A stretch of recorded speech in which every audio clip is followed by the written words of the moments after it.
Welcome to the weekly Torah Power-up in less than 10 minutes, based on the wisdom and teachings of the Rebbe, brought to you by Chabad of Nebraska. I'd like to ask you a question. Who was the first king of the Jews? And I specified king of the Jews, not Jewish king. There may have been a Jewish king living in Israel before the one we're about to speak about took reign, but he's a little bit more controversial and was not necessarily the king of all the Jews. The first king of the Jews, the first king of the entire Jewish people, was King Saul, or King Shaul. King Shaul was appointed as king by Samuel the prophet in just about the year 1030 BCE, around 3,050 years ago. During that same time period, there were many kings in the surrounding areas around the land of Israel, around the Jews, including there was a pharaoh at that time. The pharaoh dynasty continued even after the Jews had left Egypt for another 600 years or so after that. It continued on. Eventually, it was completely decimated, and the Egyptians today are not the Egyptians that we would imagine back from the days of the Exodus.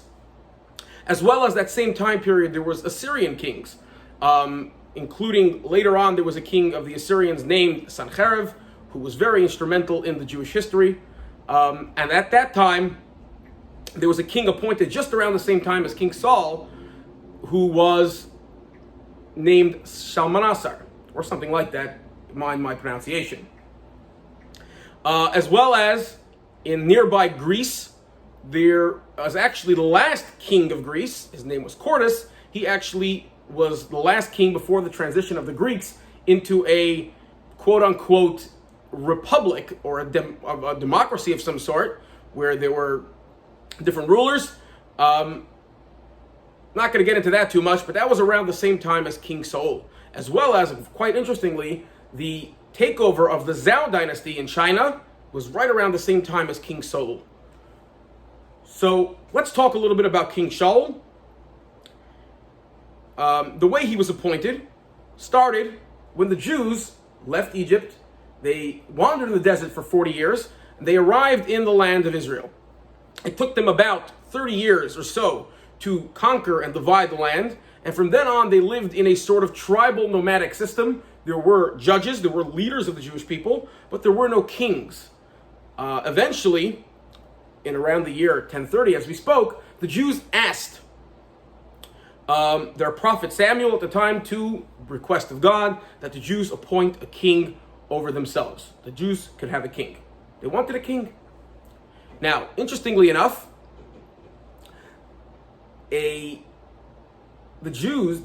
request of the Jews was actually looked at with a bad eye. Both God and Samuel the prophet actually did not approve of this request. Very, very strange. Especially strange because there's actually a commandment in the Torah that tells us you should appoint upon yourselves a king. So if there's a commandment to have a king and the Jews request a king, why was God and the prophet so upset? And what's even more confusing is that they were upset by the request. God was upset by the request, but then granted the request, and we have King Saul. What is going on over here? Why, if the Jews asked for it, why was it looked at negatively? And if it was a negative thing, why did God grant their request? So let's take a step back and let's look for a moment. Let's ask for a moment, what is the purpose of government? What is the purpose of a king? Or for that matter, any government?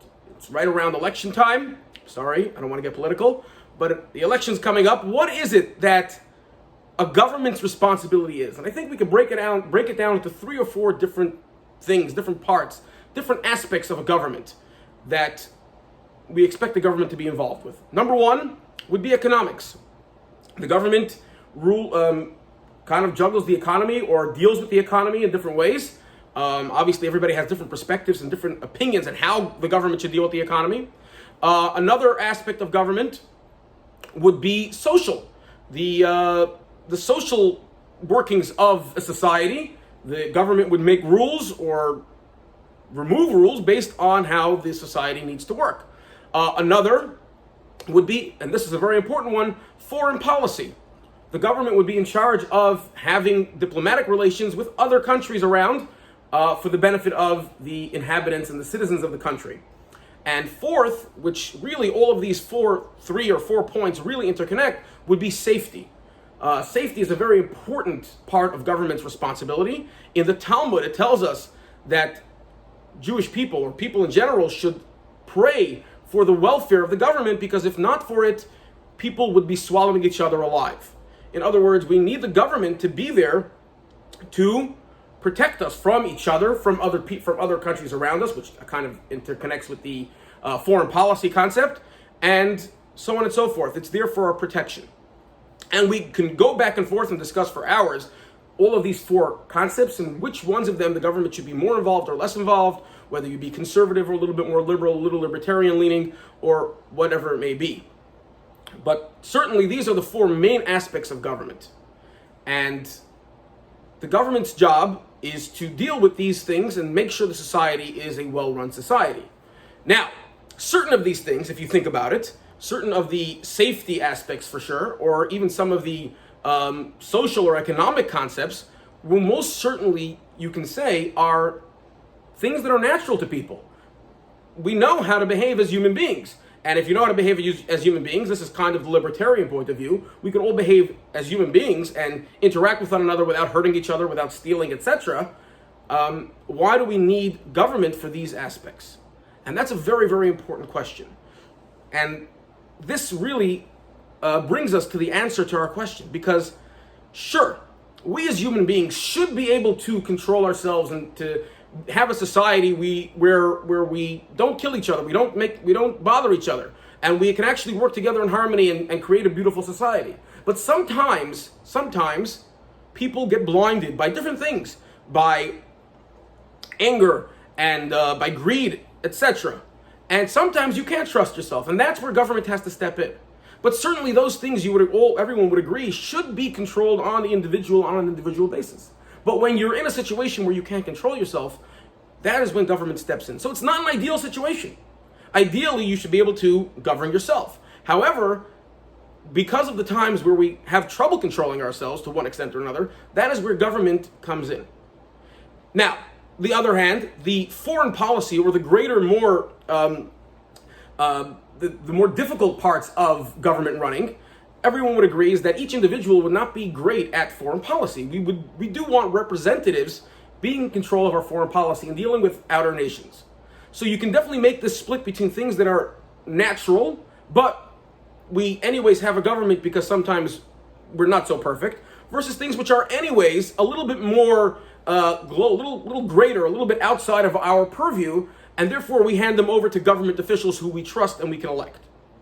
And that same concept is true in spirituality in our Jewish lives. And this specifically is what the story was with Saul and the appointment of Saul, and why God was upset. The Jewish people asked for a king like all the other nations. The Jews were supposed to be a people that were the light onto the nations.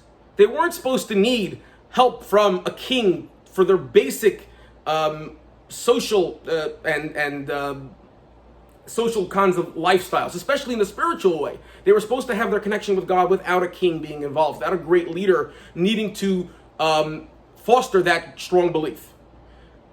God wanted a king, and the commandment of having a king in the Torah was specifically for greater things which would be equivalent to the foreign policy aspect. But when the Jews ask and say, we need a king for the lower things, the simpler things, the social things, the things which we should be able to control on our own, then God steps in and says, not only will I give you a king, I must give you a king immediately. It becomes an emergency situation. God's not happy, but he says, you are in desperate need of a king now. And that is why God granted the Jewish people Saul to be their king, a great man who was able to foster their belief in God. However, it wasn't the ideal situation. It wasn't what God wanted. And this kind of brings together the whole story and really gives us a lesson. The lesson really being that sometimes you need help for things which are basic, but don't be afraid to ask. Don't be afraid to go to the rabbi around you to help you out and really give you a little bit of inspiration that you need. Have a wonderful week, and see you next time.